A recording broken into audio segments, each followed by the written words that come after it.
Shalom Bapak Ibu yang dikasih oleh Tuhan. Kita sungguh bersyukur oleh anugerah Tuhan kalau pada pagi hari ini kita dapat kembali untuk mengikuti Mana Rema. Dan kiranya kebenaran firman Tuhan itu boleh menjadi berkat dan menjadi dasar bagi kehidupan kita agar hidup kita semakin menyenangkan hati Tuhan. Namun sebelumnya mari kita berdoa. Tuhan, kami ucap syukur dan terima kasih buat kasih karunia Tuhan. Pada pagi hari ini kami boleh mendengarkan kebenaran firman Tuhan. Kuduskan, layakkan, biarlah Roh Kudus memberikan pengertian, pemahaman untuk kami bisa mengerti dan melakukan di dalam kehidupan kami sehari-hari. Terima kasih ya Tuhan, hanya di dalam nama Tuhan Yesus Kristus kami bisa berdoa dan mengucap syukur. Haleluya, amin. Bapak Ibu yang dikasihi oleh Tuhan, pada pagi hari ini kita akan belajar dari hidup Yusuf. Mari kita akan baca di dalam kitab Kejadian pasal 39 ayat 2:10 sampai 12. Kejadian pasal 39 ayat 2, kemudian ayat 10 sampai yang ke-12. Demikian bunyi firman Tuhan. Tetapi Tuhan menyertai Yusuf sehingga ia menjadi seorang yang selalu berhasil dalam pekerjaannya. Maka tinggallah ia di rumah tuannya orang Mesir itu. Ayat yang ke-9, bahkan di rumah ini tidak ada lebih besar kuasanya daripadaku, dan tiada yang tidak diserahkannya kepadaku selain daripada engkau. Sebab engkau istrinya, bagaimanakah mungkin aku melakukan kejahatan yang besar ini dan berbuat dosa terhadap Allah? Walaupun dari hari ke hari perempuan itu membujuk Yusuf, Yusuf tidak mendengarkan bujukannya itu untuk tidur di sisinya dan bersetubuh dengan dia. Pada suatu hari masuklah Yusuf ke dalam rumah untuk melakukan pekerjaannya, sedang dari seisi rumah itu seorang pun tidak ada di rumah. Lalu perempuan itu memegang baju Yusuf sambil berkata, "Marilah tidur dengan aku." Tetapi Yusuf meninggalkan bajunya di tangan perempuan itu dan lari keluar. Bapak Ibu yang dikasih oleh Tuhan, Yusuf yang dijual oleh saudara-saudaranya sebagai budak seharga 20 sikal perak ke saudagar-saudagar Median kepada orang Ismail, maka Yusuf akhirnya dibawa ke Mesir dan kemudian dijual lagi sebagai budak kepada Potifar, seorang Mesir, pegawai istana Firaun, kepala pengawal raja. Dan meskipun Yusuf berada di Mesir, terpisah jauh dari bapaknya, yaitu Yakub dan juga saudara-saudaranya, namun demikian Tuhan itu menyertai Yusuf. Sehingga Yusuf menjadi seorang yang selalu berhasil dengan apa yang dia kerjakan. Dan Yusuf mendapatkan kasih tuannya atau kepercayaan, dan ia boleh melayani dia. Dan kepada Yusuf diberikan kuasa atas rumahnya dan segala miliknya diserahkan kepada Yusuf. Dan saat itu Tuhan memberkati rumah Mesir itu karena Yusuf. Sehingga berkat Tuhan ada di atas segala milik Potifar, baik yang ada di rumah maupun yang di ladang.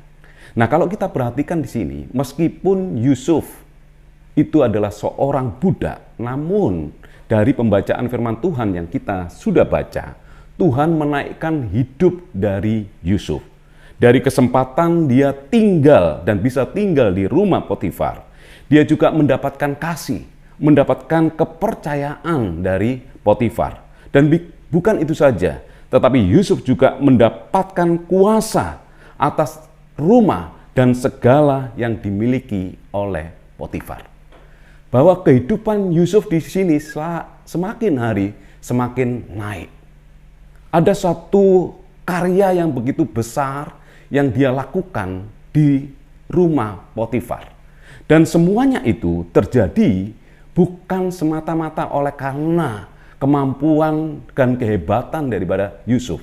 Tetapi Alkitab mencatat bahwasanya apa yang diperbuat oleh Yusuf itu menjadi berhasil oleh karena Tuhan menyertai Yusuf. Nah, Bapak Ibu yang dikasih oleh Tuhan, apakah kita pun menganggap bahwa keberhasilan demi keberhasilan yang saat ini kita bisa raih, itu datangnya dari Tuhan saja?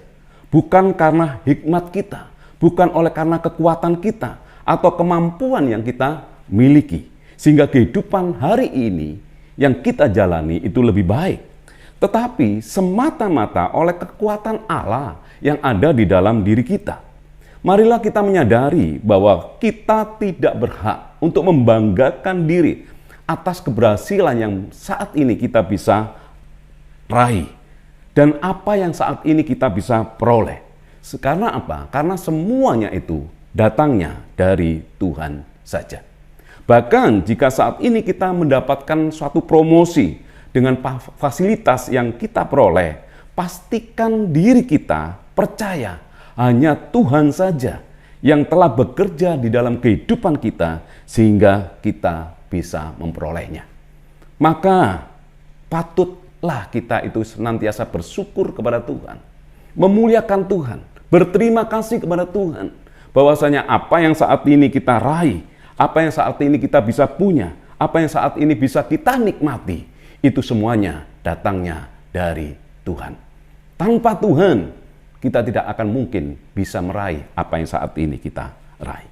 Bapak Ibu yang dikasihi oleh Tuhan, manis sikap dan elok paras yang dimiliki oleh Yusuf membuat istri Potifar suka kepada Yusuf. Dan dikatakan oleh Alkitab, dan hari ke hari perempuan itu membujuk Yusuf. Yusuf tidak mendengarkan bujukannya untuk tidur di sisinya dan bersetubuh. Bapak Ibu yang dikasihi oleh Tuhan, janganlah kita menjadi orang Kristen menjadi lengah. Kita harus berjaga-jaga setiap hari. Mengapa? Sebab iblis tidak lelah untuk terus-menerus membujuk kita, untuk terus-menerus menggoda kita, untuk kita bisa melakukan perbuatan dosa. Sebab dosa itulah yang menjadi senjata bagi iblis yang bisa ditawarkan kepada kita agar diri kita ini berjarak dengan Allah, sehingga akhirnya penyertaan Allah di dalam kehidupan kita itu tidak kita alami lagi. Bapak Ibu yang dikasihi oleh Tuhan, bagi Yusuf tidaklah mungkin melakukan kejahatan yang besar dan berbuat dosa terhadap Allah. Karena apa? Karena Allah lah yang menjadi alasan bagi Yusuf untuk tidak melakukan kejahatan yang besar dan perbuatan dosa. Dan meskipun tidak ada seorang pun yang melihat, tetapi Yusuf tetap hidup benar di hadapan Tuhan. Potifar dan orang-orang yang berada di sekeliling Yusuf bukan menjadi alasan bagi Yusuf untuk tidak mengikuti bujuk rayu istri Potifar untuk tidur bersama-sama. Alasan utama Yusuf menolak berbuat dosa itu bukan oleh karena takut dilihat oleh orang, tetapi Yusuf sangat takut dan menghormati Allah. Dia tidak mau untuk melakukan kejahatan yang besar. Dia tidak mau untuk melakukan perbuatan dosa yang besar. Karena apa? Karena Yusuf adalah pribadi yang takut kepada Tuhan. Pribadi yang selalu taat kepada Tuhan. Bapak Ibu yang dikasihi oleh Tuhan, demikian juga kita. Kehidupan yang benar jangan hanya saat kita ini dilihat oleh orang lain.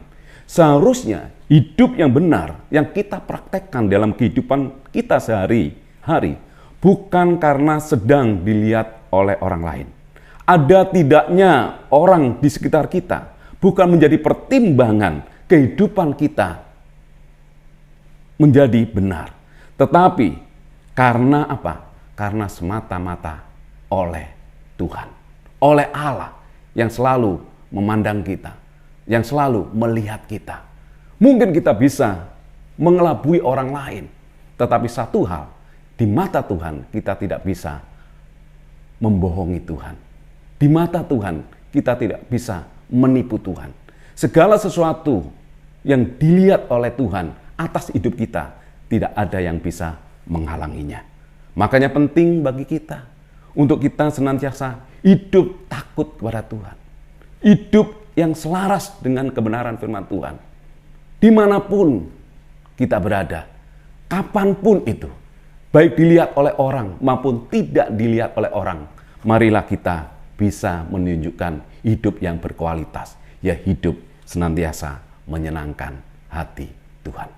Dan kiranya firman Tuhan yang kita dengar pada pagi hari ini, itu boleh menjadi berkat bagi kita, menjadi dasar bagi kita, untuk kita bisa mengetahui apa yang Tuhan inginkan di dalam diri kita. Bagaimana kita memiliki rahasia untuk Tuhan itu selalu menyertai kita dengan hidup takut kepada Tuhan. Amin. Mari kita berdoa. Tuhan, kami ucap syukur dan terima kasih ya Tuhan. Buat pagi hari yang begitu indah ini Tuhan. Kami telah mendengarkan kebenaran firman Tuhan. Kami rindu ya Tuhan bahwa penyertaan Tuhan itu selalu ada dalam hidup kami. Kami rindu ya Tuhan, Engkau adalah Allah yang selalu membela hidup kami. Dan ajar ya Tuhan melalui kebenaran firman-Mu untuk kami bisa hidup sesuai dan seturut dengan kebenaran firman Tuhan. Dilihat orang maupun tidak dilihat oleh orang ya Tuhan. Kami tetap melakukan kebenaran. Kami tetap bisa melakukan hidup yang menyenangkan hati Tuhan. Sehingga kami adalah orang-orang yang bisa menjadi orang yang selalu mempermuliakan nama-Mu ya Tuhan. Terima kasih ya Tuhan, dan kiranya kebenaran firman-Mu yang boleh kami dengar pada hari ini, melalui Roh Kudus, kami boleh dimampukan untuk melakukan di dalam kehidupan kami sehari-hari. Terima kasih ya Tuhan, hanya di dalam nama Tuhan Yesus Kristus, kami sudah berdoa dan mengucap syukur. Haleluya. Amin.